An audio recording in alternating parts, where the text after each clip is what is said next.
I am a professional soccer player for OL Reign. I've been here for 3 years now. I'm from Grand Rapids, Michigan. Went to college there. Grew up there my entire life, and then made the trip all the way out to the West Coast to be with this team. I play forward. Um, I played midfield most of my life until I got here. Um, and I'm loving every second of this life I'm living. And it's been fun to get to play with some of the best players in the world and continue to develop my game in this setting. Very cool. So you said you started playing from a young age.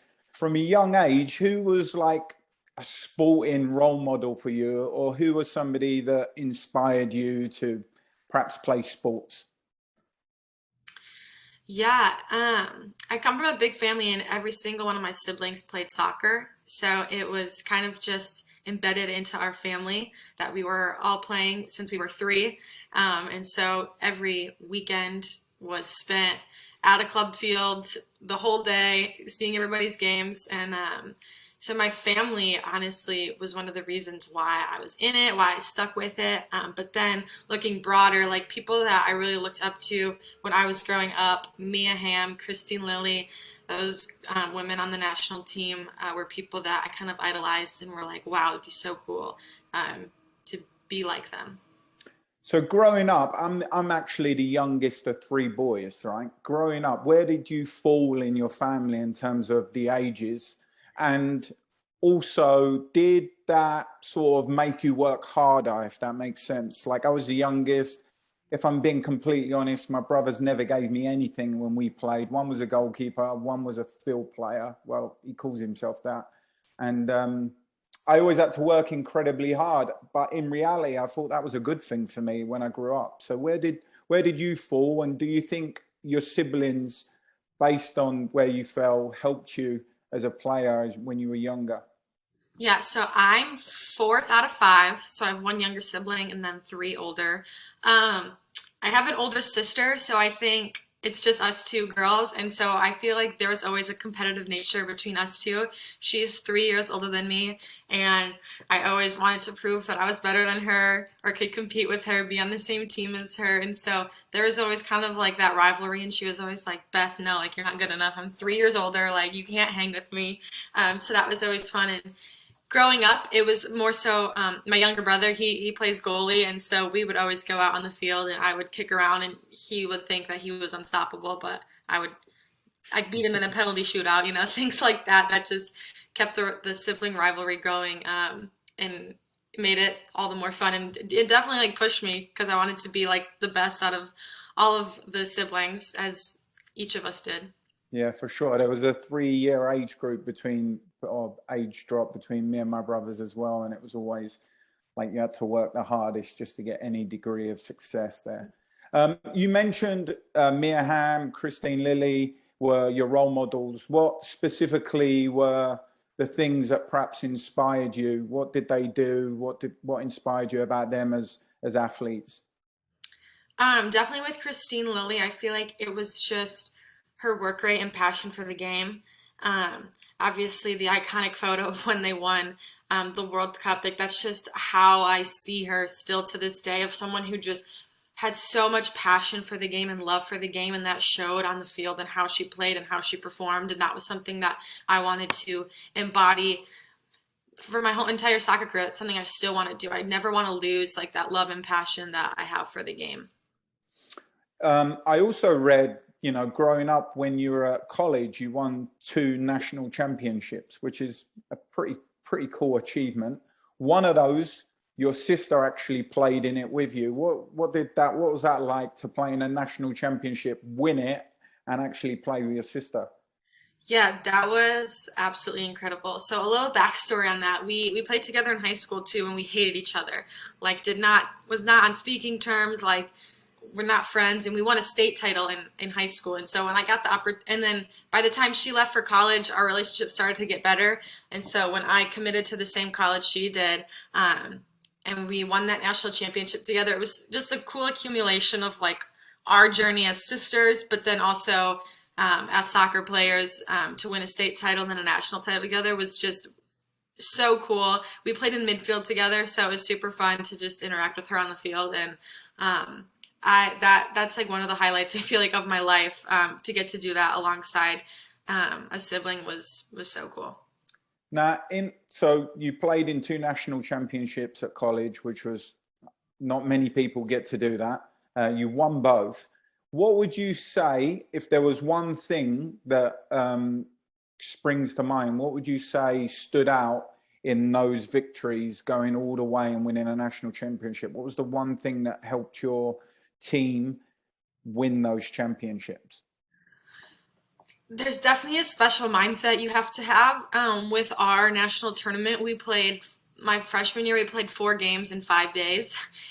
So really no time off. And so then it becomes more of, okay, not who's the best team, but who has the best mentality that can push through the physical pain or the fatigue that you have. And so that was something I think our team carried. We were also really deep on the bench, which helped. But besides that, I think just our refuse to lose mentality that we had. We're like, we're not going to get outworked even with heavy legs. We're going to be a really tough team to beat. And so having that mindset, I feel like teams were afraid coming in to play us. And that's why we had the success that we had. So it also says here, I think once you left college, you played for the Grand Rapids in the United Women's Soccer League. And at one point you scored 5 hat tricks in a row. Is that true? Did I get that information wrong, or is that correct? Yeah, that's true. Right. So that's pretty impressive as well, right? So and this perhaps leads into other questions I have. What type of habits do you have in terms of scoring not just 1 goal in 5 games, but scoring hat tricks in 5 games? What type of habits do you have to have as a striker or a goal scorer even to be able to do that?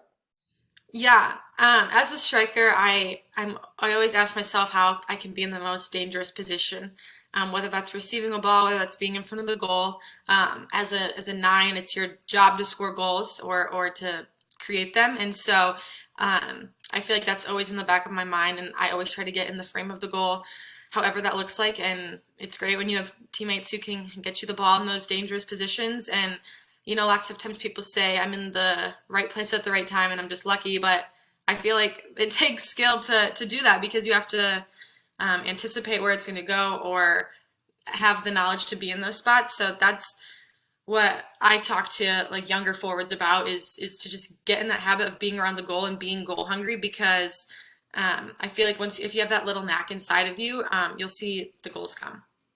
Yeah, absolutely. I mean, what are some of the things you do to prepare yourself, though, Beth? You talk about being in the right place at the right time, and that is correct. But there's also things that you perhaps do to prepare yourself to being in those spaces, whether it's what you do at training from the information your coaches are giving you, or if it's watching the team you're playing against, or watching back games that you've played in. What do you do to make sure you're in the right place at the right time? Yeah, I think a lot of it has to do with knowing the other team's weakness on the back line. And so as a 9, that usually means pulling off back shoulders of back lines, playing in people's blind spots. I found is very successful regardless of any team you're playing. Just always making the other team question where you are, and have to think about you, because if they think about you, then they mark you and someone else is open. And if they don't, then you're in on goal. But yeah, I think a lot of it comes from both watching film of the other team, but also my own film, and ways that I can be more dangerous and get behind defenses more. Cool. So say you play a game and you score a goal. What emotions are you going through when you score a goal? Does it change the way you play? Does it make you take more risks? If you're not scoring goals, does that also change the way that you play? How do you manage your emotions as a striker? Yeah, it's hard because sometimes when you don't score in a game, you feel like you haven't done your job or played a good game, but that's not always the case. So it's definitely important to be even keeled. I obviously love scoring. Scoring early is a great tone setter for the game, and obviously makes you want to score more goals. I think it really is a boost for me.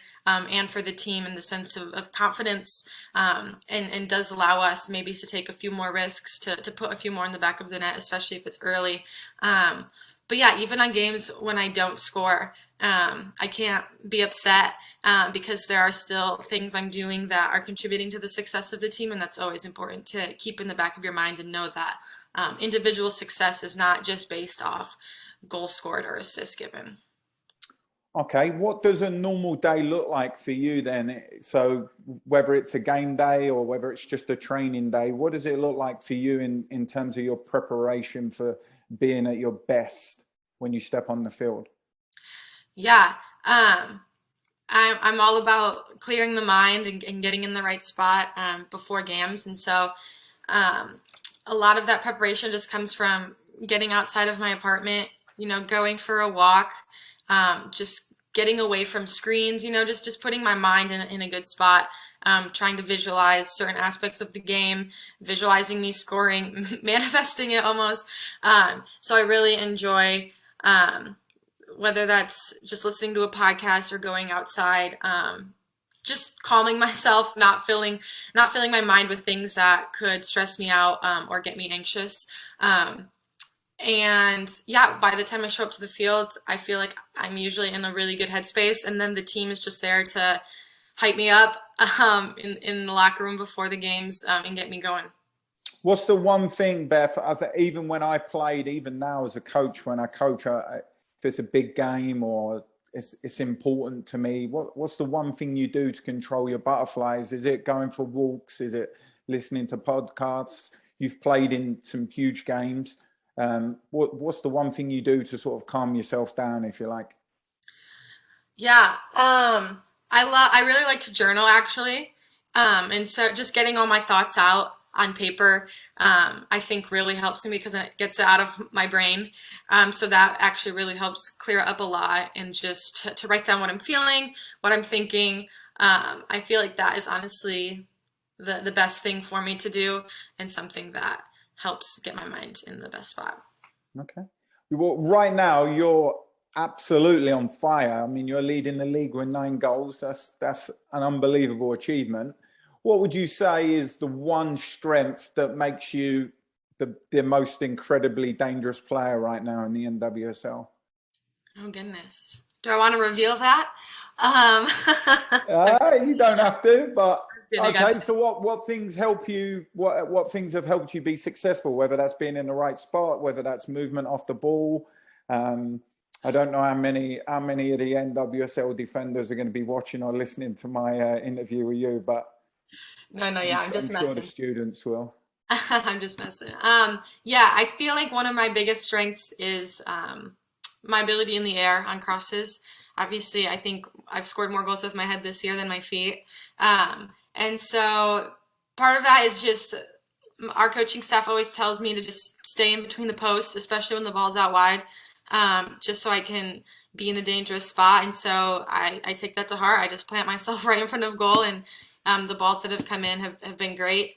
Um, and then, yeah, also just I feel like getting really pushing the back line to make them drop and be worried about me always is beneficial, like I said earlier, for people to run in that space that I'm creating, or for the players to get me the ball if the defense doesn't want to pick me up. Okay, brilliant. Well, we spoke a lot about how you prepare, but how much is consistency important when playing at the top level? You know, sometimes players come in and out of form. What are some of the things you perhaps do to try and keep consistency in your game, whether you're scoring or you're not scoring, whether you're contributing on the field? Yeah, I think kind of what we alluded to earlier is keeping your minds at a level spot, because it is easy to just ebb and flow with how you're playing or how your team's doing. And consistency, it is really important, but it's also, you shouldn't be upset at yourself if you had a bad game, because nobody's perfect in this league. Nobody's going to be at their best every single game. Obviously, that is the goal. That's what we want, but that's just not reality. And so giving yourself, I think, grace, and just um, allowing yourself to make those mistakes and not necessarily feel bad about it or dwell on them, I think allows you to be more consistent and be the best player you can be, because you're not so laser focused on that consistency. So Right. sometimes I think not thinking about it actually is better for you, and can allow you to just play more freely. Because I think, at least in my case, I think I play the best when I don't think, when I just go out and do. I know I have a talent, and when I don't think about it, that's when I'm performing at my best. So we've spoken a lot about what are the things that make you a professional soccer player, what's contributed to it. What's perhaps one of the toughest things about being a professional athlete? Not a lot of people speak about that sometimes. They always speak about the good things, but you know, I was lucky enough to be around you guys and see how hard you work and the time and effort you put into it. What's the toughest thing about being a professional athlete? I think that the mental side of the game is an aspect that people don't always think about. And so with that, one thing that comes to mind is performance pressure. Just the need we think we have to just always be on our best game. And if you're not, then, there's that worry that you're going to get benched the next game because you didn't perform. And so I think that can haunt a lot of players. And it affected me early on this season, when I wasn't playing as much as I wanted to. And that can just kind of spiral in your head and get you in a negative headspace, which is good for no one. And so I think, the hardest aspect for me, at least, has been just, as we've been talking about, keeping like that even keeled mindset, really controlling the things you can't control, which are your work, right, which are your attitude, and knowing that you are on the team for a reason, you have a talent, and it's how can we, let that shine, let that show, and not get in all the chaos that our minds can create, and Mhm. especially in the performance pressure side. Yeah, or get in the way of your performance. Yeah, absolutely. Well, you also, Beth, you've also, I think it was in 2019, you got invited into the US national training camp. You went and trained with Olympic Lyon. I mean, those are two incredibly successful environments. What were perhaps some of the things you learned about being in those environments as a young player? Yeah, going to that national team camp was a whirlwind, and really a good. Um, it was just incredible to be surrounded by the top players, in our nation at least, and to learn under them. I'm a firm believer that when you are in an environment that is, um, just so professional, so top class, that you either have to elevate to that level or you're going to get lost in the dust almost. And so it requires you to grow. It requires you to be at your best, which is something that's good and beneficial for every player. And I experienced that in Lyon as well. Just some of the top players in the world. Um, when you're around them, you become a better player if you want to be. And so I feel like those were great learning opportunities for me, and just reminded me of the growth I do have to work on, areas of my game that I can improve on. And so those were incredible opportunities that have contributed to, my growth in my game.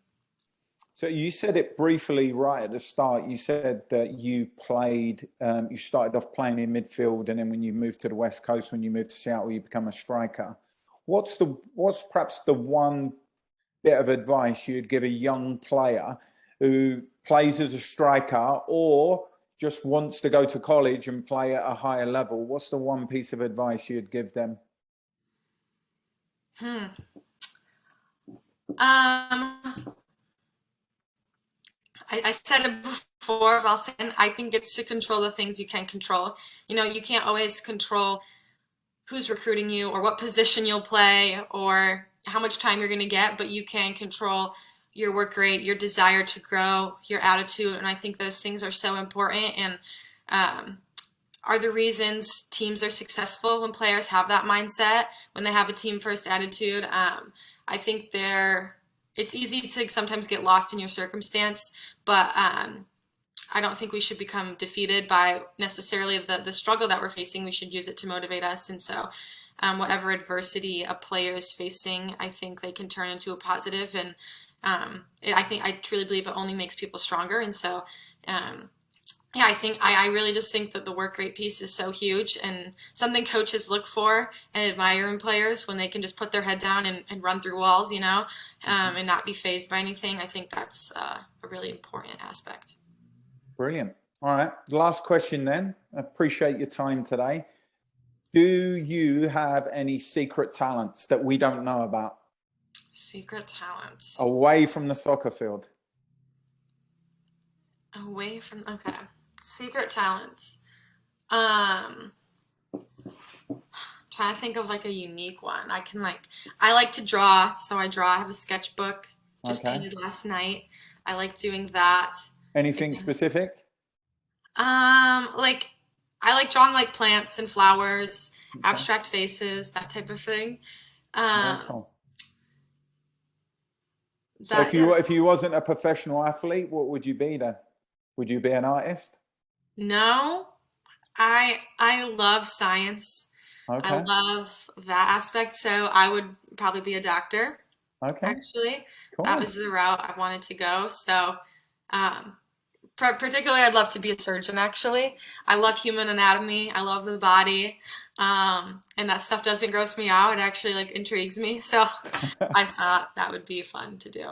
Very cool. Well, listen, I appreciate your time today. I know you have a busy schedule, and on your day off, you took your time out to speak to me. So that means a lot to me. Good luck for the rest of your season. Keep scoring goals, stay at the top of the table, and hopefully I'll be watching you in the last game of the season as well in Portland. Thanks, Ricky. It was good to see you again. Good to chat. Appreciate Yeah, it. no problem.